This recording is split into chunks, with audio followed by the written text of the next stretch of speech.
Good morning అండి. అనుదినం మీరు ప్రార్థన చేస్తున్నందుకు మీకు మెండు కృతజ్ఞతలు. రండి కలిసి దేవుని వాగ్దానం చదువుకుందాం. ఓబేద్య 1:15.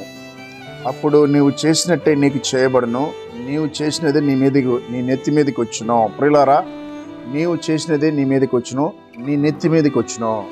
మానవుని యొక్క జీవితంలో మనం ఏదైతే చేస్తామో అదే మన నెత్తి మీదకి, అనగా మన బ్రతుకు మీదకి వస్తుందండి, మన పిల్లల మీదకి వస్తుందండి. కాబట్టి మీరు మంచి క్రియలు చేస్తే అదే ఫలితాలు దేవుడు మీకు, మంచి ఆశీర్వాదాలు దేవుడు మీకు ఇస్తాడు.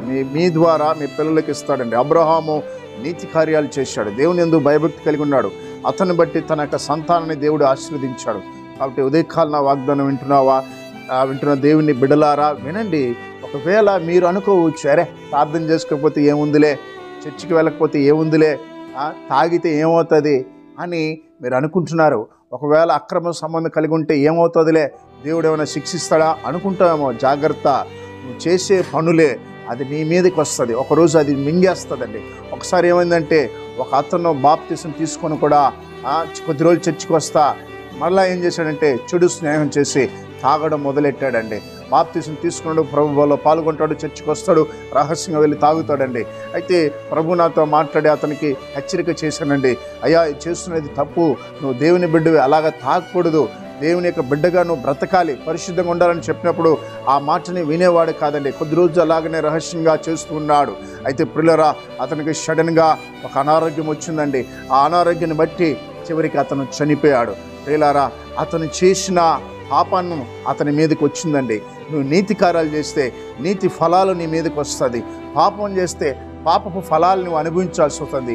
ఒకవేళ ఈ ఉదయకాలన వాగ్దానం వింటూ ఇంకొను నువ్వు రహస్య పాపంలో ఉన్నావా, అంతరంగంలో ఇంకా లోపల అమ్మా నాన్నకి తెలియకుండా పాపం చేస్తున్నారా, ప్రియ యవనస్తులారా వినండి, అదే నీ మీదకి రేపు శాపంగా మారుతుంది.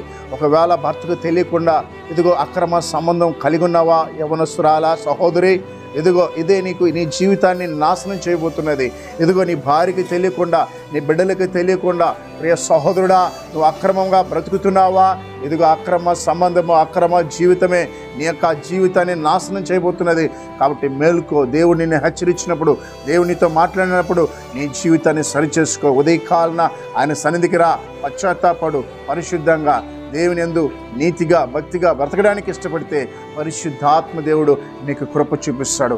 ప్రార్థన చేద్దాం. తండ్రి, ఉదయకాలన వాగ్దానం విన్న బిడ్డల మీద నీ కనికరాన్ని ఉంచాను తండ్రి. ఎందరైతే పాపములైనా, త్రాగుడికినైనా, చెడు వ్యసనాలకి, హాన్స్కి, పాన్పరకి, సిగరెట్కి, డ్రగ్స్కినైనా, వ్యభిచారానికినైనా బానిసైనారో ఇప్పుడే వారిక బంధకాలని తెంపుతున్నావు తండ్రి. విడుదల కలుగనగాక నా ప్రభా. అయా, గర్భం లేని బిడ్డలకి గర్భం తెరవబడగాక నాయన, వివాహం కాని బిడ్డలకి వివాహం జరుగునుగాక నా ప్రభా. ఎంతోమందినైనా అయా ఆర్థిక ఇబ్బందులు ఉన్నారు, యేసు నామములో వారికి సహాయం చేయమని యేసు నామములో ప్రార్థిస్తున్నాం తండ్రి. ఆమేన్.